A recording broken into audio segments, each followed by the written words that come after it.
Hello, and welcome to Letchworth State Park. My name is Elijah. I'm an environmental educator here in the park. Those of you that are familiar with Letchworth might recognize this gorge behind me. This magnificent gorge helps to make Letchworth State Park a very popular place. You might be familiar with one of the park's many nicknames, the Grand Canyon of the East. What you might not realize, however, is that Letchworth State Park comprises over 14,000 acres of land. That's a lot of space that this park takes up. There's plenty more to Letchworth State Park than just the gorge. So for today, we're going to leave the gorge behind and we're going to take a walk through the woods to learn about what we call forest ecology. When we say ecology, it sounds like a big fancy sciencey word. What we're actually talking about is the interconnectedness or the relationship between living things in an environment. Ecology also studies how living and non-living things interact in that same environment. When we're looking into a forest and thinking about the kinds of things that live there, many of you might be thinking about trees, which is great. A forest is defined as a landscape that's dominated by trees. You might be familiar with some of the other living things you can find in our forests, the squirrels, the deer, the flowers, and the ferns. What a lot of people might not be thinking about when they think about a forest ecosystem or the environment in a forest is how important those non-living factors are. Believe it or not, but rocks are very important to our forest. The dirt or the soil is extremely important. The sun, even the wind blowing through the forest can play a crucial role. Forests here in Letchworth State Park, as well as forests all over the world, are all a little bit different, and each individual forest themselves can all change over time.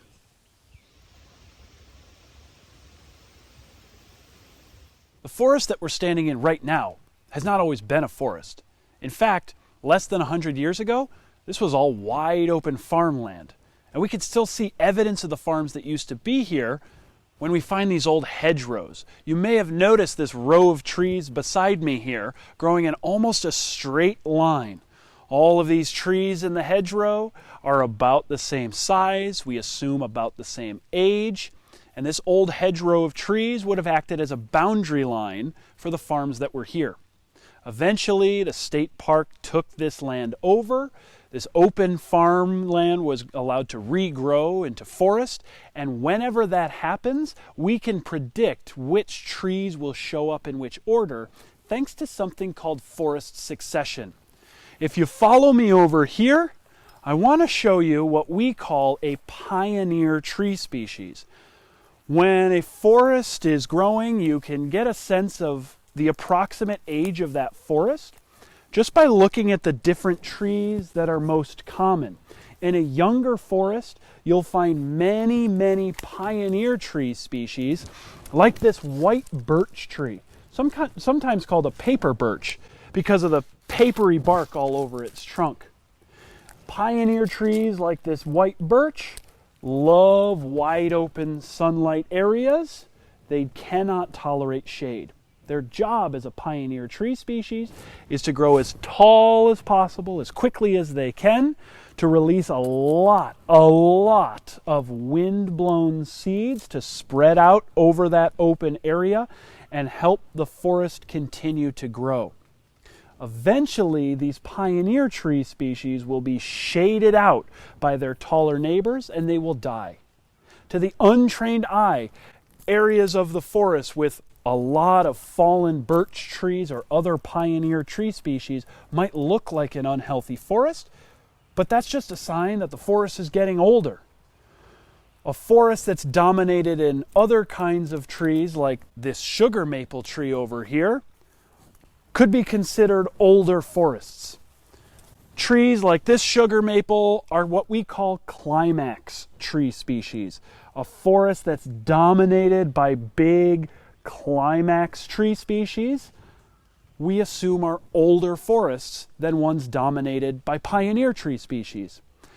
Taking a look at this sugar maple tree in particular, it's not very big.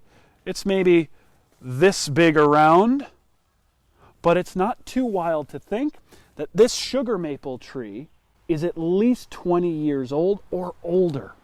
As a climax tree species, it doesn't mind hanging out low in the forest in the shade of its taller neighbors, waiting for those taller trees to fall, which will open up a gap of sunlight in the forest canopy, the roof of the forest, which will allow this sugar maple and its younger sugar maple brethren to grow up nice and tall and start to dominate this forest themselves. The fallen, dead, or dying trees that we find in a forest are not a sign of an unhealthy forest. They might just be a sign of the forest getting older, and those dead and dying trees themselves still play an important role to our forest. And if you follow me down the trail this way, we'll see a really good example of that. So we found here a big old tree that looks to be at the end of its life. And using a couple of clues, we can figure out what kind of tree this is.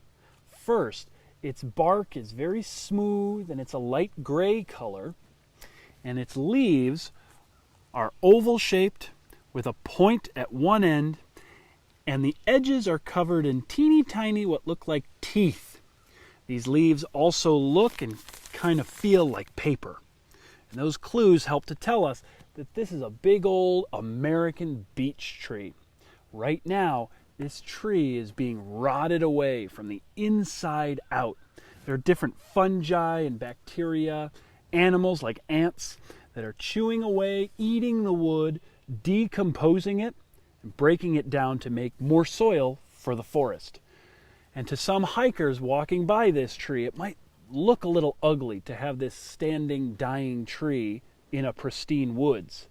But when we take a look inside, we can see why this beech tree is still playing a very important role in the forest.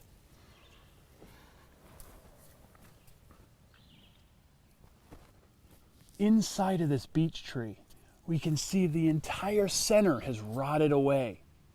Think of all of the animals like bats that can roost inside of this tree, or possums or squirrels or raccoons that can find shelter from storms in this big old beech tree.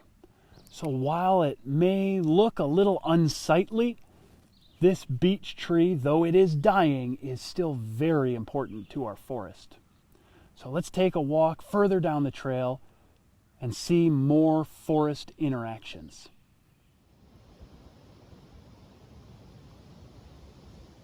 As you might remember, the science of ecology includes studying how different living things interact with each other, and we call those interactions symbiosis. Maybe you've heard that word before, maybe you haven't, but if we break it down, the beginning of that word sym means together or with, and biosis means a way of living. So putting them together, symbiosis is the way that living plants and animals live with each other. There are three main kinds of symbiosis that we'll cover together. The first one is what we call mutualism. In a mutualistic relationship, both living things that are interacting with each other get some kind of a benefit.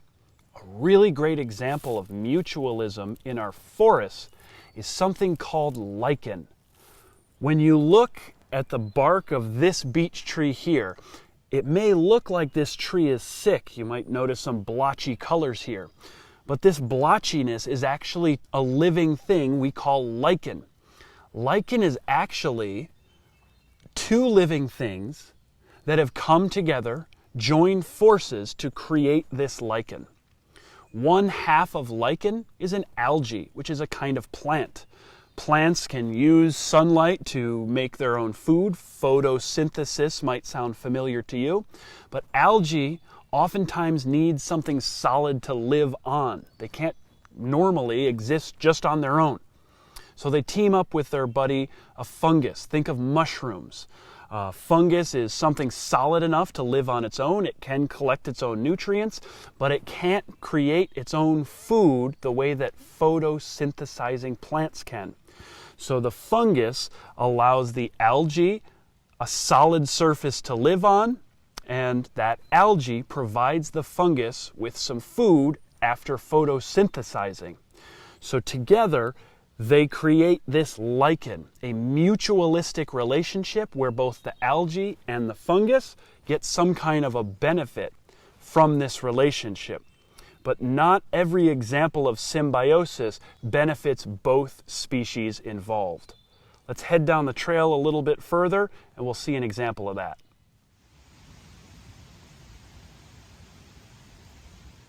In our forests, there are lots of different kinds of mushrooms. Different mushrooms have different jobs in the forest, and some of them, like this mushroom right here, have a mutualistic relationship with our trees. The trees are photosynthesizing, making their own food, and underground, around the roots of these trees, the tree and the mushroom team up and they're sharing resources. They're sharing food and other nutrients. But there is another kind of symbiosis that's happening underground here in our forests. An example is right over here. This odd-looking plant is actually a wildflower. It's not green because this plant does not photosynthesize. It is a parasite. This, what we call ghost flower, has a parasitic relationship underground at the place where the mushroom and the tree meet by the tree's roots. While the tree is photosynthesizing and sharing nutrients with the mushroom, this ghost flower plant is sucking out some of that food and some of those nutrients and taking it all for its own. This is a parasitic relationship because this flower is getting a benefit, but the tree might be losing out on some nutrients from the mushroom. As we take a further walk down the forest floor trail, we're going to see one more example of symbiosis. Take a look at all of the holes in this big old tree trunk. When you think of what kind of animal could have made these holes, maybe one of the first things to come to mind is a woodpecker. And that's exactly right. What we're looking at is the work of a pileated woodpecker. Happens to be North America's largest woodpecker. A big woodpecker, as you can imagine, makes really big holes in trees. Pileated woodpecker's favorite food are carpenter ants. So in a dead or dying tree trunk, the carpenter ants are making these mazy tunnels. The pileated woodpecker comes along and makes these long, narrow holes in the trees. They're following the alleyways left by the ants so that they can gobble them all up. This pileated woodpecker isn't going to use these holes forever, so when they leave, we see another kind of symbiotic relationship, something we call commensalism. In that kind of a symbiotic relationship, one species gets a benefit while the other is unaffected. The unaffected species in a commensalistic relationship is the pileated woodpecker that is going about its business, pecking these large holes, these large cavities in trees to get to the ants. That's just a part of their life. That's something they do. That's something they're always going to do. The relationship they have while making these holes is with eastern screech owls and some other birds that are cavity nesters. They nest in holes in trees, but they can't actually make those holes themselves. So when the woodpeckers are pecking away and making these deep holes, these deep cavities in the trees, and then they leave, screech owls and other birds now can come in and are benefited by having all these places to build their nest. Here in Letchworth State Park, we have a lot of pileated woodpeckers pecking big holes into these big old trees, and that helps out our screech owl population. The more screech owls we have in the park, the more they're able to control rodents and other possible pests that might get into our cabins or into your campsite the next time you're camping here in Letchworth State Park. We have a great history of these big old trees living and growing and being planted here in the park. And let's go find out a little bit more of that legacy left by William Pryor Letchworth. When William Pryor Letchworth first came to this area in the 1850s, he found a place that was almost completely deforested. Humans had been chopping down as many trees as they could for decades, even centuries before Mr. Letchworth showed up. So when he made this place his home, he made it one of his goals to bring back nature and bring back natural beauty to this area. One way he did that was by planting lots and lots of trees. We estimate that William Pryor Letchworth planted about 10,000 trees on his property while he was living here. After his death in 1910, the American Scenic and Historic Preservation Society was fulfilling one of Mr. Letchworth's wishes when they started an arboretum project. This sign beside me here indicates one of several dozens of arboretum blocks that were planted throughout Letchworth State Park. Blocks of trees were planted in this public park to bring back more nature and natural beauty.